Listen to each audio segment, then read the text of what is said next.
more popular than the other two, I think. It's not, but it fictionalizes the Scopes monkey trial, which was where John Scopes was sent to trial for teaching evolution to high school students. It's very clear that the story has been embellished from the actual scene, but what's happening in this scene is he is found guilty, and it's just kind of the aftermath of all that. So it worked really hard, and I'm really excited to see so many people. Like Charlie said, I've never seen this many people in Avon World Theater. So I'm really excited, and I hope you guys enjoy. They're starting coming today.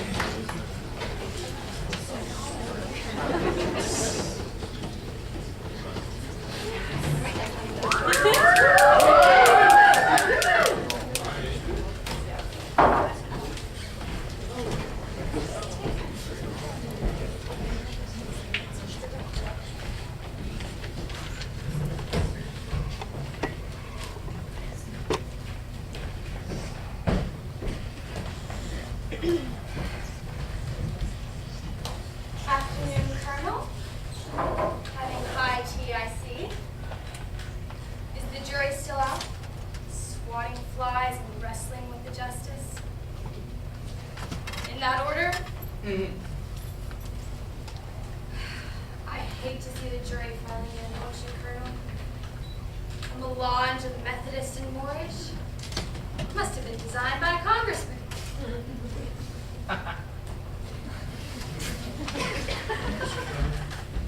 What's going to happen? What do you think's going to happen, Bert? Think they'll send me to prison? They could. They'll never let you see anybody from the outside, do they? You can just talk to a visitor through a window, or they show it in the movies. Yeah, it's not as bad as all that. When they started the fire in this town, they had no idea it'd light up the whole sky. A lot of people's shoes are getting hot, but you never can be too sure. He seems so sure. He seems to know if the verdict is going to be. Yeah, well, when you've been a lawyer as long as I've been, 1,000 years, give or take, you get to where you can smell the way a jury's thinking. What are they thinking now? Someday, Bert, I'm going to get an easy case. An open and shut case. I've got this friend in Chicago, big lawyer. The money rolls in. And you know why? Because he never takes a case he can't win. He's like a jockey who won't race unless he can find the favorite.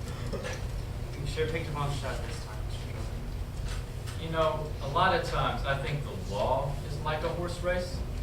Sometimes I ride like the Fury, only to end up right where I started. I might as well be on a merry-go-round, or a rocking horse, or golden dancer. What did you say? Golden Dancer. That was the name of my first long shot. I used to stand outside the window of the general store in Wakeman, Ohio. And I just looked through the glass at Golden Dancer, and I said, if I had that, I'd have everything I wanted in the world. I was 7 years old, and a mighty fine judge of rocking horses. Golden Dancer had a long red mane, blue eyes, and she was gold all over, purple spots. And when the sun hit her stirrups, she was a dazzling sight to see. But she cost a month's wages for my father. So Golden Dancer and I had this plate glass window between us. And, well, it wasn't Christmas, so it must have been my birthday. Mom skimped on groceries for the whole week. Dad worked nights for a month. And I woke up. There at the foot of my bed was Golden Dancer. I jumped in the saddle and started to rock. And it broke. It split into two. The wood was rotten, and the whole thing was put together with spit and sealing wax. All shine, no substance. So, Bert, whenever you see something perfect, seen, shining, gold, with purple spots, look beneath the paint. And if it's a lie, show it up for what it really is.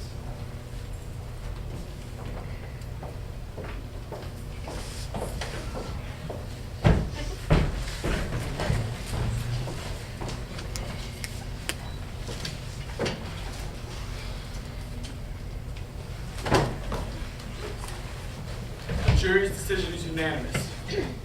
Bertram Cates is found guilty as charged. Step right up and get your tickets to the Middle Ages. You only thought you missed the coronation of Charlemagne. Order in the court. This court is still in session. The prisoner will rise for sentencing. Your Honor, a question of procedure. Yes. Is sir. it not customary in this state to allow the defendant to make a statement before sentence is passed? Colonel Drummond, it seems in the confusion I must have forgotten. Mr. Cates, if you would like to make any final statements, you may do so now.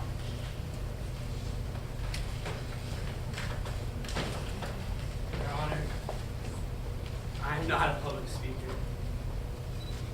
I do not have the eloquence of some of the people that you have heard in the last few days. Just a school teacher. Not anymore, you ain't. I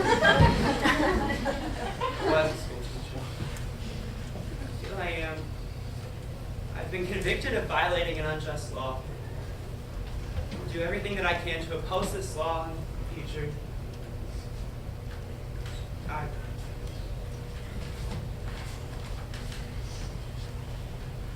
Bertram Cates, you've been found guilty of violating Public Act Volume 37, Statute 31428. A violation of this statute is punishable by fine and/or imprisonment. But since there's been no previous violation of this statute, the bench has no precedent to guide it in sentencing. The courtroom deems it appropriate to sentence Bertram Cates to pay a fine of $100. Your Honor, did you just say $100? That is correct. I believe that concludes the... Your Honor, the prosecution takes exception. I When the object. issues I are object. so titanic, the court must mete out more drastic punishment to make an example of this transgressor and to show the world. Just a minute, just a minute. Bertram Cates has no intention whatsoever of paying this or any other fine. He would not pay it if it were $1 single. We will appeal this decision to the state. Will the court grant us 30 days to make an appeal? Granted, the court sets bond at Your Honor, $600. Your Honor, with the court's permission, I'd just like to read into the record just a few short remarks. I object to that as well. You may make a few remarks, long, short, or otherwise, in intent or a political campaign. Our business in Hillsborough is complete. The defense holds. The court is adjourned. Colonel Drummond's point of procedure is well taken. Colonel Brady, I'm sure those in the courtroom would like to stick around and hear your remarks afterwards, but I declare this court adjourned. Quiet, please. Colonel Brady has some remarks for us all to hear. Please. Your attention. My dear friends, your attention, please. Fellow citizens, friends of the unseen audience, from the hallowed hills of sacred Sinai, in the days of remote antiquity, came the law which is seen on bulwark in our ship. Age upon age, men have looked to that law as they will look to the mountains which cometh our strength. And here is this. From the hallowed hills of sacred... Room! Get us room! Get a doctor, quick!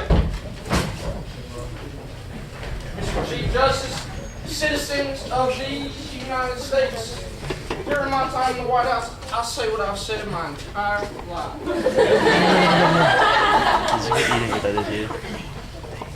How quickly they turn, and how shocking it is when you don't expect it. I wonder what it's like to be an almost president 3 times, to have a skull full of undelivered inauguration speeches. Something happens to an also man. Something happens to the feet of a man who always comes in second in the foot race.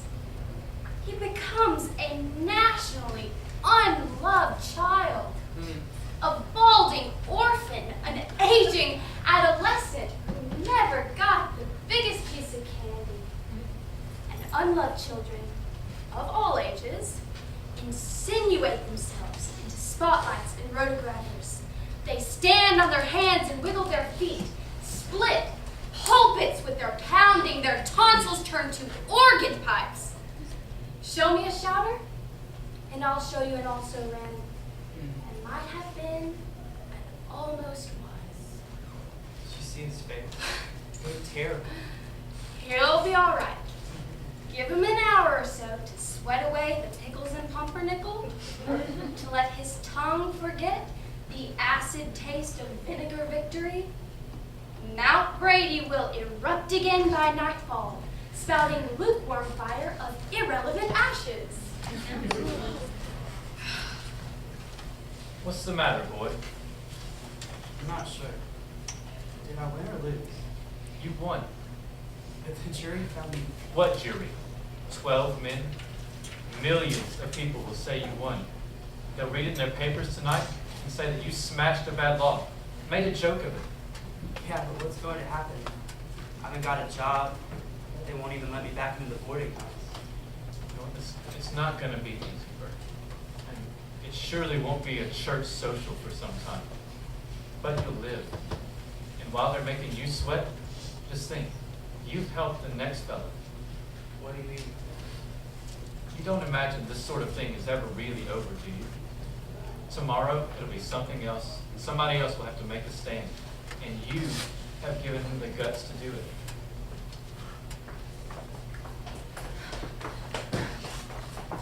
Rachel! Hello, Bert. Where are you going? I don't know, but I'm leaving my father. Bert, it's my fault the jury found me guilty. Hardly my fault. I helped. This is your book, Bert. I've read it. All of it. I don't understand it. What I do understand, I don't like. I don't want to believe that men came from apes and monkeys. But I think that's besides the point. That's right. It's beside the point. Mr. Drummond, I hope I haven't said anything to offend you. You see, I haven't done a lot of thinking before. I was always afraid of what I might think, so it seemed safer to not think at all. But now I know. A thought is like a child inside of your body. It has to be born. If it dies inside of you, part of you dies. Maybe what Mr. Darwin wrote is bad. I don't know, bad, good, it doesn't make a difference. What's important is that the thoughts come out, like children. Some of them healthy as a bean plant, some of them sickly. I think the sickly ideas die mostly. Won't you, Bert?